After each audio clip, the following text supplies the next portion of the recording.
Coucou Audrey. Coucou Elisa, comment tu vas? Eh ben, ça va super bien et toi? Ça va. Tu as passé des bonnes fêtes parce que là, on enregistre l'épisode, mais il va sortir après Noël. Oui, Donc, on va supposer que tu as passé un joyeux Noël. mais évidemment, et que toi aussi. Mais c'était formidable. Et même, on est déjà l'année prochaine ou pas encore? Non, on n'est pas encore Non, l'année on prochaine. est juste après Noël. Juste après Noël, d'accord. Voilà, peut-être un petit peu mal au foie, mais sinon on est bien.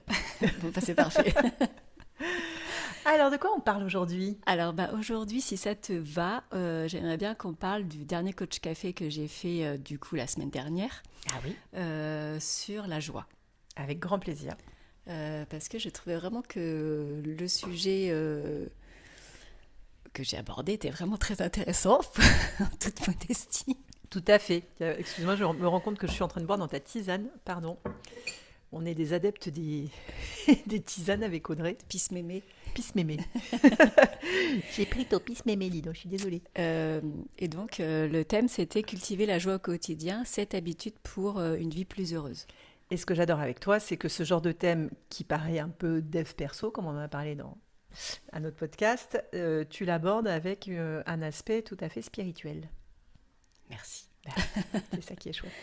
Et en fait, bah, quand j'ai préparé ce coach café, parce qu'il faut savoir que les coachs café, les sujets, bah, je les ai sortis pour toute l'année, en mois de décembre 2025. Petite parenthèse pour les novices, le coach café dont parle Audrey, c'est un rendez-vous mensuel en ligne et en présentiel.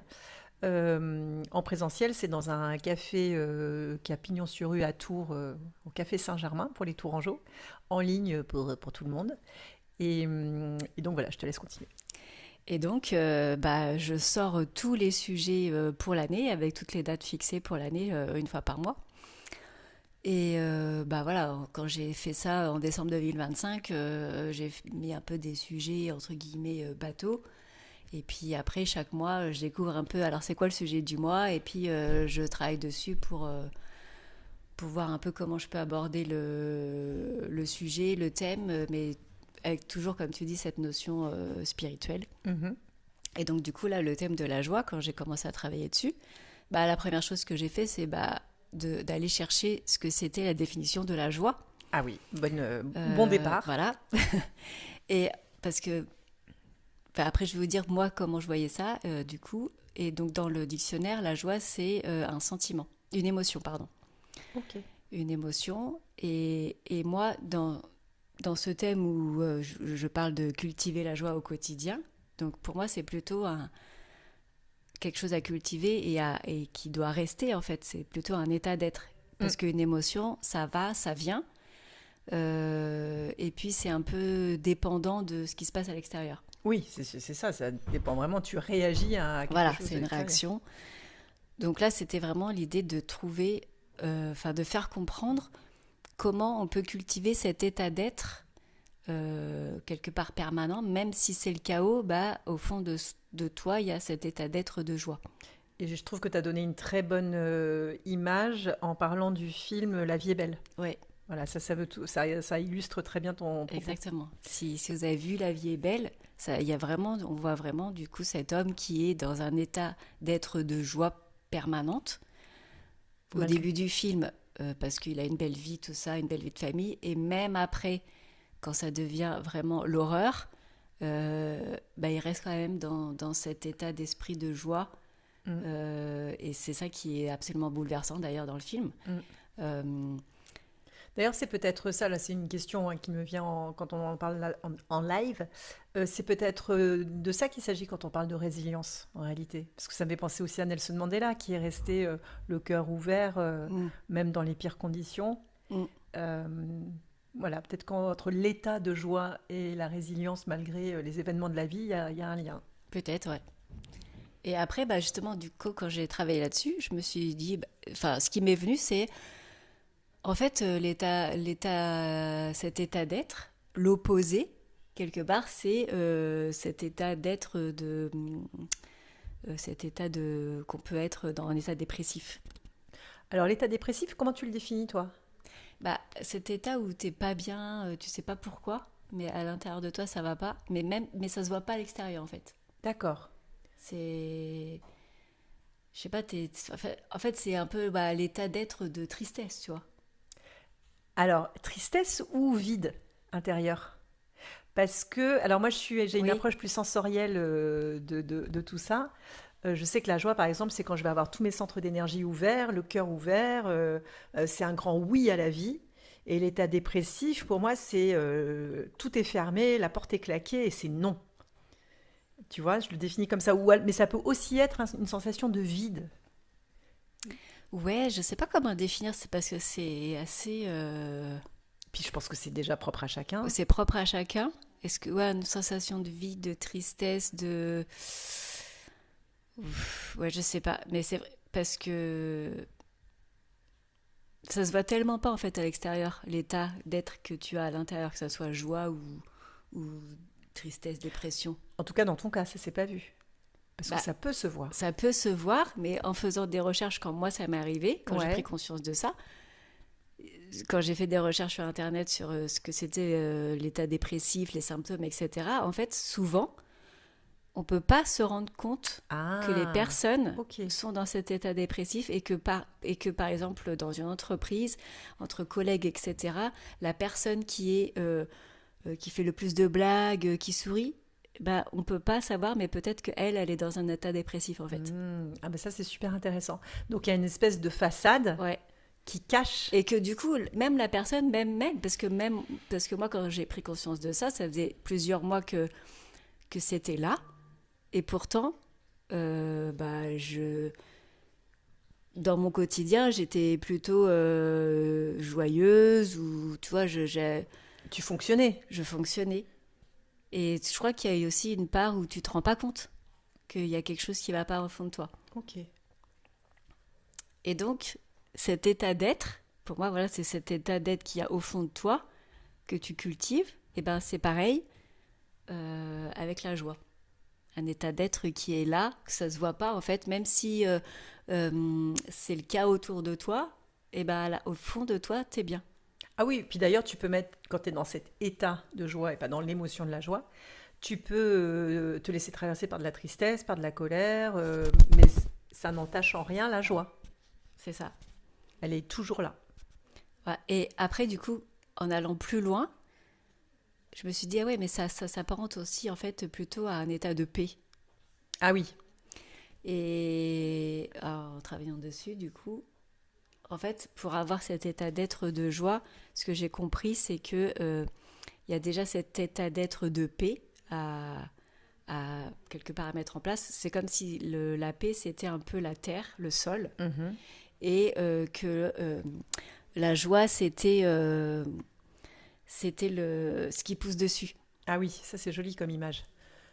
Mais quand tu dis à mettre en place, à cultiver, euh, moi je dirais plutôt à retrouver, parce que j'ai le sentiment que cet état de paix et de joie, c'est la nature C'est ça. authentique de Oui, notre être. oui, Et que c'est comme le soleil, dans le système solaire, le soleil il est toujours là, mm, sauf que parfois il est caché, et on est dans la nuit, ou c'est les nuages, ou machin, mais en fait c'est pas le soleil qui disparaît, quoi. c'est ça. Oui, je suis d'accord avec toi. C'est Mm. plutôt un état à retrouver et c'est un état naturel. Oui, Et c'est vrai que dans nos sociétés, dès tout petit, j'ai l'impression qu'on essaye de cultiver cet état un peu dépressif quelque part. alors c'est ça, parce que si on observe, si on reste dans la métaphore du soleil, en fait c'est quoi les nuages? Qu'est-ce qui nous coupe de la joie? Qu'est-ce qui fait écran? Bah, je pense qu'il y a une partie aussi où on nous coupe de notre créativité. Hmm, ah Ça, oui. la créativité, pour moi, c'est ce qui met chaque être humain en joie, quoi. Ah bah pour moi on est là pour créer et pour Voilà, aimer. Je crois qu'il y a exactement. deux fonctions. Et du coup, on est tellement coupé de notre créativité des petits. Hmm. Bah, c'est comme si on mettait, bah ouais, tu te fais l'image des nuages, mais genre un petit couvercle, quoi. Oui, c'est ça. Et Et j'ai l'impression que c'est tous ces, justement, les jugements, les comparaisons, la la compétition. compétition, le côté, la hiérarchie. Il y en a Mm, un qui est meilleur que moi, ouais. moi je suis moins bon qu'un autre. Mm, Et tout ça, c'est comme, voilà, c'est des émotions qui viennent faire comme des nuages. Et puis petit à petit, de façon insidieuse, parce que ça paraît complètement normal, on se réveille un matin, on est coupé de soi-même. voilà. Et donc cet état d'être, donc là, un enfant, il a un état d'être de joie Naturel, naturellement, quoi. c'est ça. Et donc c'est ça qu'il faut retrouver. Euh, et en plus, pour moi, ça dépend vraiment pas de l'extérieur parce que dans les pays où c'est plus pauvre, enfin, tu Ah, vois ça dépend pas des des enfants, ça conditions. Ouais. rigole partout. Enfin, j'ai l'impression qu'il y a plus de joie. Et on en parlait avec notre amie commune qui revenait d'un voyage en Afrique où elle était à la fois choquée par la pauvreté matérielle et en contraste la joie Ouais, qui se dégage des gens qu'elle croise avec des sourires accrochés aux deux oreilles. Et c'est vrai que on a des sociétés où on a tout. Et je crois qu'on est un des pays qui prend le plus d'antidépresseurs ouais, c'est vrai. au monde, quoi. Ouais, c'est vrai. Donc comme quoi, c'est vraiment pas une histoire de matériel, Ah ben pas du de tout. Mais je pense que plus possession. tu as plus de matériel, en plus dans le minimalisme là, quand je m'intéresse au minimalisme, pareil. Et ceux qui se débarrassent de leurs affaires, par exemple, ils retrouvent une joie aussi, une certaine joie. Bah oui, parce qu'un petit enfant, il ne possède rien. Ouais, Et peut-être que chaque possession, justement, c'est un poids supplémentaire. mm, Alors que la joie, c'est aussi, ça va avec la liberté, cette fameuse valeur liberté tout à fait. si importante pour toi et Ouais, moi. Ça met en joie. mm, Ouais. Donc ça se passe au niveau du cœur, en fait, mm, cet état de joie-là. tout à fait. Dans le cœur, dans le corps. Et alors? Et alors du coup, j'ai partagé un petit peu cette habitude que moi j'essaye de pratiquer. Peut-être que si vous avez d'autres habitudes à nous communiquer, n'hésitez pas à le mettre en commentaire. Et donc, dans les 7 habitudes, donc, la première pour moi, la plus importante, c'est être en conscience. Déjà, prendre conscience de l'état d'être dans lequel on se trouve. Oui. Et en fonction de ça, de mettre en place des choses qui vont nourrir, comment dire, raviver l'état de joie. Mm.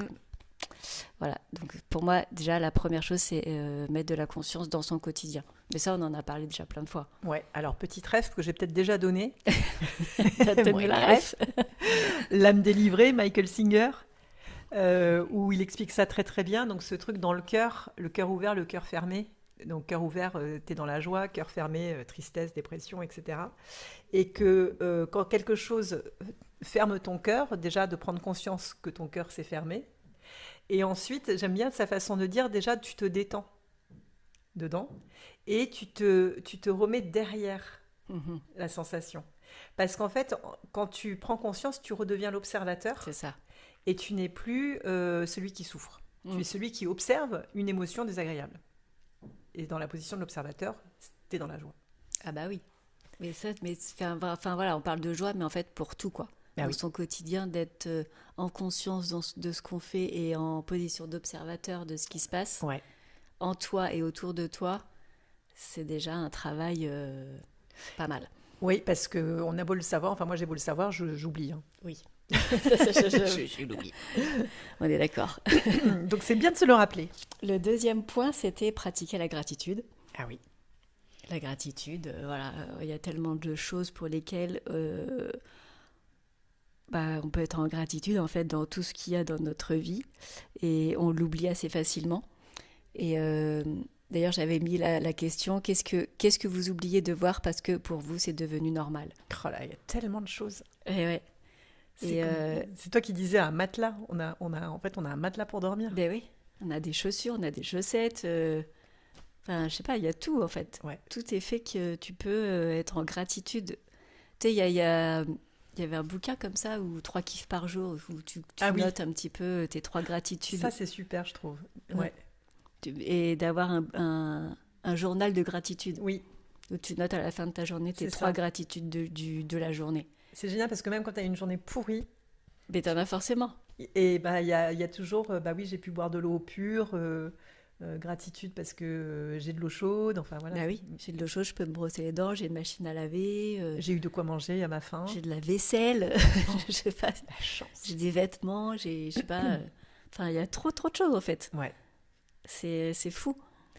Et c'est vrai que ça paraît un peu cheesy ce truc de gratitude parce que tout le monde en parle et c'est vachement dévoyé, mais quand tu te poses 2 secondes, c'est génial en fait. Ouais. Carnet de gratitude, t'as raison, tu me rappelles ça. Je l'avais fait, j'avais oublié. Et après, la troisième habitude, bah ça c'est je crois qu'on en a déjà parlé en podcast. Il me semble aussi Je dans crois, hein, parce que j'en ai pas beaucoup parlé en coach café, mais Ça y est, on commence à être des vieilles daronnes. On a c'est tellement ça. de podcasts Ah, ouais. au compteur qu'on sait même plus de quoi on parle. C'est le troisième, c'est 21 jours sans se plaindre. C'est un défi que j'ai pas mal aussi parlé sur mon compte Instagram.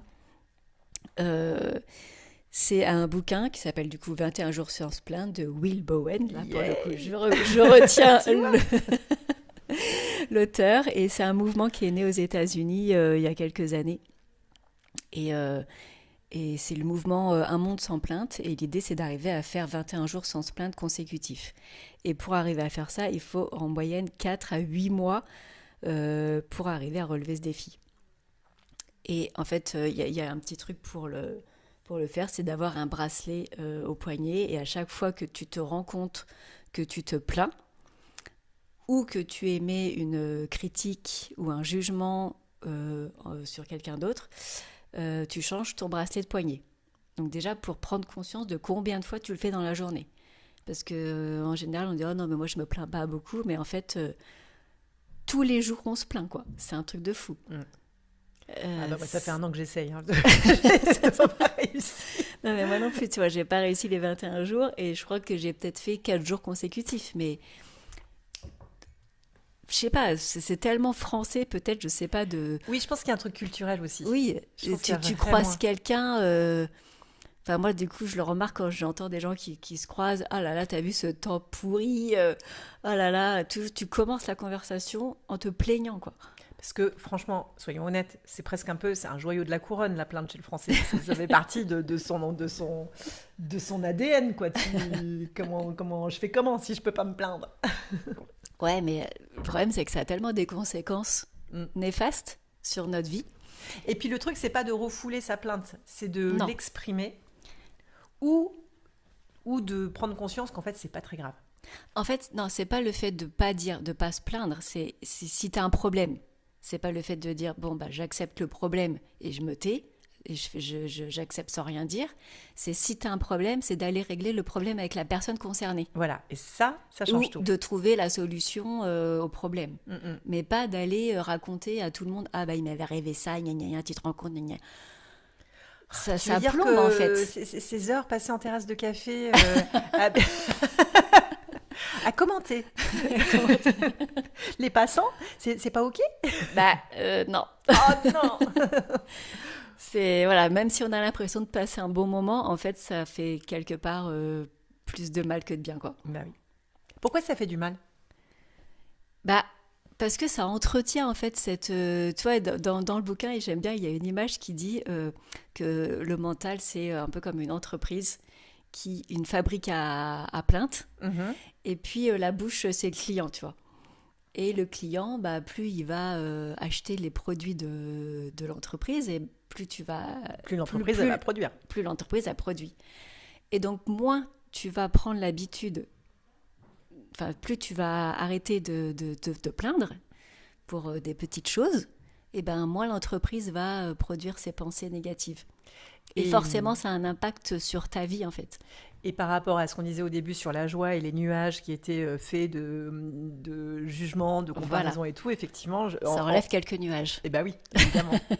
T'en produis moins, quoi. Et dans ce bouquin, ce qui est hyper intéressant, c'est qu'à la fin, bah, tu as les témoignages du coup, de l'auteur qui a réussi à faire 21 jours consécutifs sans se plaindre, et d'autres personnes qui ont réussi à relever le défi, et leur vie ont littéralement changé. Et ce qui est intéressant aussi, c'est que quand tu commences à faire ce défi, c'est que tu n'as pas besoin d'attendre d'avoir réussi à faire le défi, c'est que dès les premiers jours, tu commences déjà à ressentir les premiers effets secondaires, entre guillemets, positifs de ce défi, quoi. En tout cas, c'est un super outil pour cultiver cet état de joie. Ça, Voilà. c'est certain, c'est gratuit et c'est facile. Donc, Enfin, ouais. c'est facile, non, c'est Je simple, vous c'est pas recommande, facile. mais de toute manière, il y a forte chance que j'en reparle parce que jusqu'à temps que j'arrive au défi, quoi. Et même après, je pense. Quatrième habitude que j'avais notée, c'était bouger, l'activité physique. Ah bah oui. Sortir, se balader, enfin voilà, Oh, faire que... ah ouais.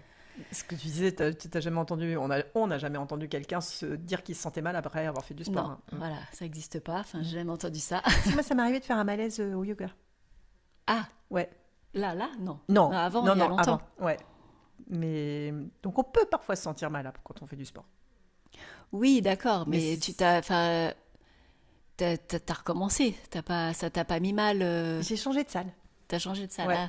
Ouais, j'avais un problème avec la salle. Ah, c'était autre chose. Oui. Alors, c'était pas le yoga. C'était Non, pas c'était pas le l'activité yoga. Non, physique en c'était pas elle-même. l'activité physique, c'était la salle où j'étais pas énergétiquement, c'était pas compatible. Bon. Mais voilà, bouger, sortir, prendre l'air. Après, peut-être que même dans cette habitude, c'est ne serait-ce qu'aller marcher dehors. Oui, c'est ça, prendre l'air, se remettre dans la nature. Voilà, marcher dehors, mettre ses pieds nus dans l'herbe. Enfin voilà, respirer. Voilà, déjà rien que ça remet en joie parce que quand on reste enfermé sans ouvrir les fenêtres, Hum. euh, J'ai un mot pour ça. ouais. Schmouser. Ah, Oui, c'est un mot à moi. Je vous le donne, c'est cadeau, parce que c'est Noël. Voilà. schmouser. Ouais, c'est ce que je dis à mes filles quand elles bloquent sur leurs écrans ou quoi. Je dis, eh, viens, en bouche, tu vas être complètement schmousée. C'est à schmouze. Et ça vient de quoi? Je sais pas. Non, c'est comme ça. C'est vraiment le mot qui correspond à cet état intérieur de, ah, moi, ça me Je schmouze. me schmouze. Je suis schmousée. C'est schtroumpf mousé. C'est ça. Ok, bah alors donc ne schmousez pas. Ne schmousons pas. Déschmousez-vous, allez dehors. La cinquième habitude que j'ai notée, c'était revenir à l'essentiel. Comme on a dit tout à l'heure sur le minimalisme, Ah oui. bah, sans pour autant aller jusqu'au minimalisme, mais d'avoir ne serait-ce que l'essentialisme, les essentiels chez soi et de se libérer un peu de charge mentale dans un trop-plein.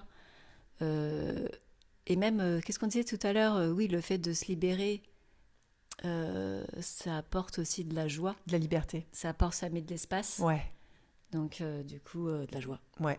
La facilité de mouvement.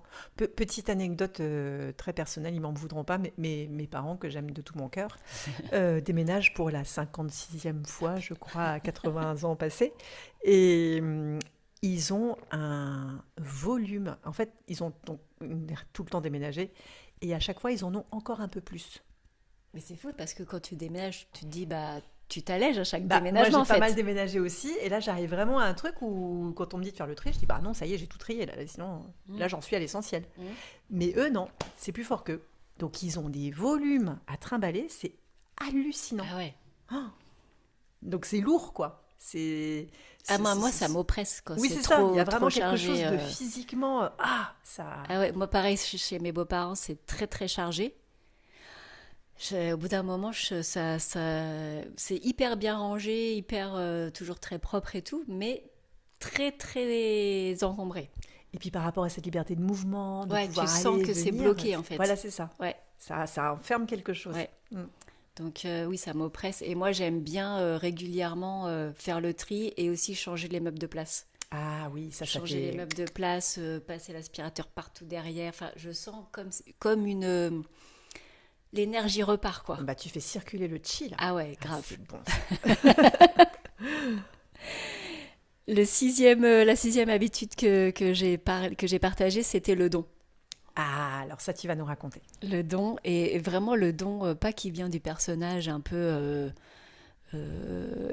comment dire... Bah, le colloque hystérique. ouais, enfin, tu sais, enfin, genre le don qui veut pour se valoriser, quoi. Oui, qui attend un truc en retour. Voilà, exactement. C'est le vrai don qui vient du maître intérieur. Hum. Et la petite anecdote que je vais vous partager, c'est que il y a quelque temps, j'ai fait un vide dressing avec une amie et puis des personnes que je connaissais pas. Et puis donc moi, dans mon vide dressing, j'avais une super belle robe que j'avais mis à un mariage, un peu robe de princesse, quoi. Et il y avait une jeune fille qui était là au vide dressing et avec sa maman. Et du coup, je voyais bien qu'elle les trouvait jolies, tout ça.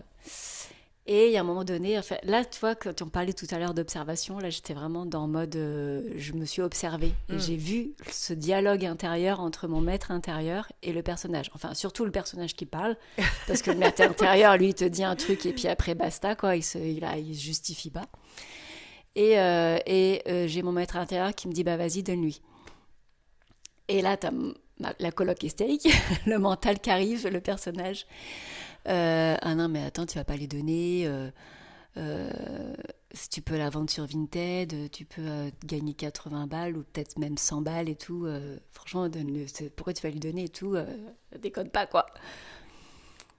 Alors, moi, je suis là, bah, attends, ouais, donc lui, il me dit donne-lui, machin et tout, je réfléchis. Puis après, au fond de moi, je prends la décision, ok, je vais lui donner.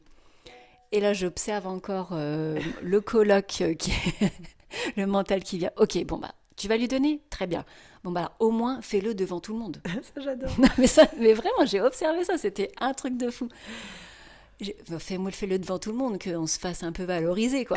Non, mais attends, arrête. C'est énorme. Et, euh, et j'ai dit non, en fait. Et du coup, je lui ai donné. Elle l'a essayé, je lui ai dit elle te plaît, tout, vas-y, essaye-la.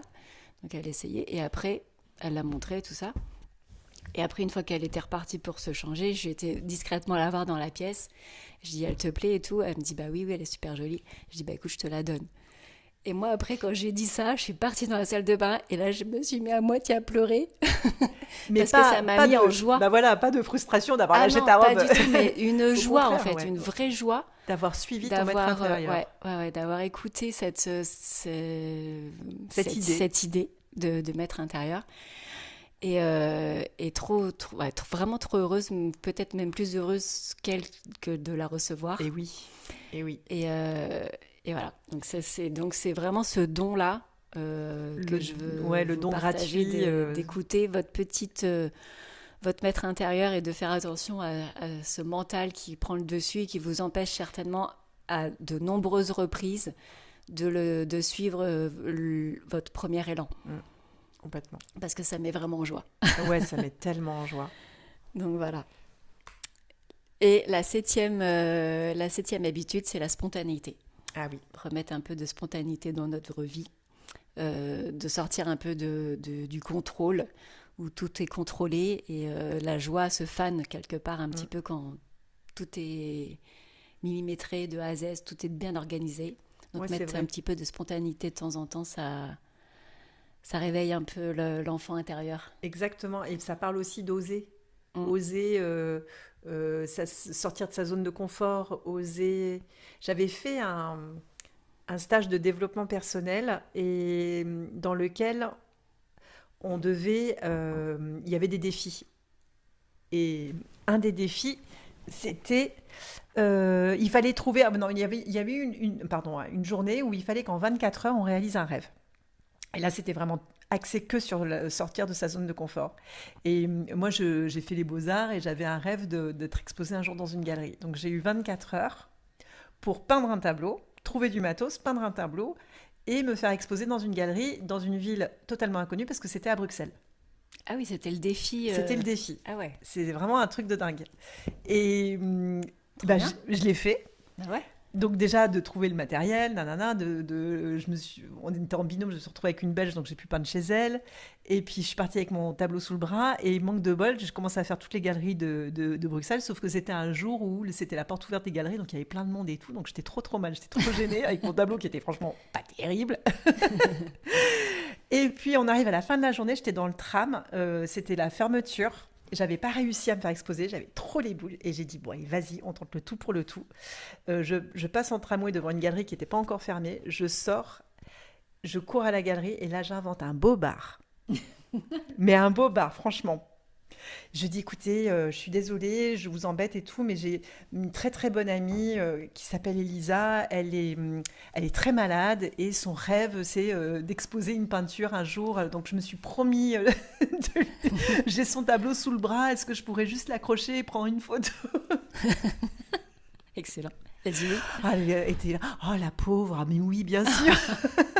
J'étais pas très bien, mais du coup j'ai pu accrocher mon tableau dans cette galerie, prendre une belle photo et revenir 24 heures après, mon défi réalisé. J'ai été trop contente. Ah yes, c'est sympa. Vraiment, ça a réveillé l'enfant intérieur. Ben ouais, mais c'est chouette de faire des défis comme ça. Ouais. Là c'était un peu extrême, mais on peut sortir de sa zone de confort de façon un peu plus douce, mais c'est vraiment stimulant. C'est un autre défi des 21 jours sans se plaindre, mais c'est un défi. 21 jours où tu oses. Voilà, Tous les jours, tu as un petit défi pour oser quelque chose. c'est ça. Pas mal. Ouais. Mm. On va sortir un jeu de cartes. Allez.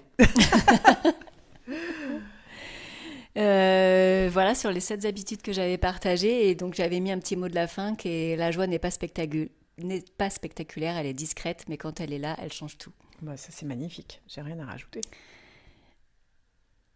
Et un petit 8e, un petit bonus. Un petit 8e. Un petit bonus. Un petit bonus, vas-y.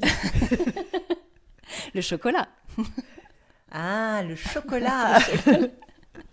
Un petit peu de chocolat, là c'est la période, voilà. Oui, parce que Ça met de une la bonne joie. assiette, un bon plat, une bonne nourriture, ça met en joie aussi. Voilà, on parle du chocolat, mais t'as raison, l'alimentation en général, se préparer une belle assiette avec des belles couleurs, Ouais. ça met en joie. Et c'est vrai que l'alimentation, Oui. c'est quelque chose qu'on a mis de côté, mais ça serait intéressant qu'on fasse un podcast là-dessus. Oui. On va parler Euh, du sucre d'ailleurs par rapport à ça. Ouais, mais l'alimentation, c'est vraiment la première chose. Si t'as pas à manger, en fait, ça va pas. Exactement. Tu peux faire toutes les méditations que tu veux, les respirations, etc. Il faut que tu manges. Donc, remettre du sacré dans l'alimentation, ça apporte beaucoup de joie aussi. Et Et ben ça ferait un très bon sujet de podcast pour Voilà la notre prochaine prochain fois. thème. Remettre du sacré dans l'alimentation. Tout un Exactement. programme. Et Voilà. ben merci beaucoup Audrey pour ce beau partage sur la Merci. joie.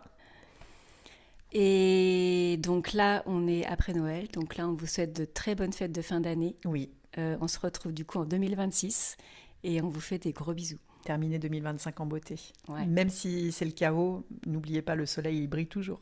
Et en plus, là, on termine du coup un cycle Oh oui, on termine une année 9. et on commence une année 1. Ça aussi, on fera un sujet de podcast Ouf, là-dessus. trop de sujets. L'année 9, c'était vraiment l'année du serpent. On était en train de faire la mue de toutes nos vieilles peaux.